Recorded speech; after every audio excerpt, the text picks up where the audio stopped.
So why is the mitochondria the powerhouse of the cell? Well, it is because it creates a whole lot of energy. Well, how does it do that? It plays a big game of hot potato. You see, the first thing it does is it takes a glucose molecule and it changes this glucose molecule into a couple other things like pyruvate and acetyl-coenzyme A, and then it goes to this place called the Krebs cycle. And the Krebs cycle takes that energy and it turns it into FADH2 and NADH. And now these guys have a bunch of energy.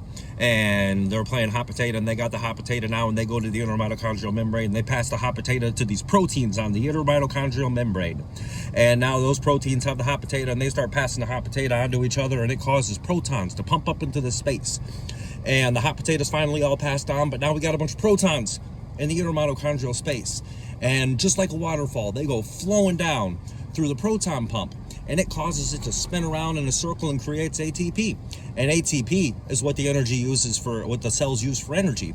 So that's why the mitochondria is the powerhouse of the cell. It's like a big game of hot potato where glucose passes a bunch of energy along a bunch of things down to a proton pump inside of your mitochondria, and it spins around and it creates ATP. Interesting stuff. Now, if you want to know more fun facts like this, like a whole video on cells, if you want to check it out, link below. Remember, that's just kind of my research. Maybe perfect. If it isn't, let me know in the comments below. It's my stories on Spectrum. Like, comment, subscribe, share, do all that stuff, and thank you for all your support.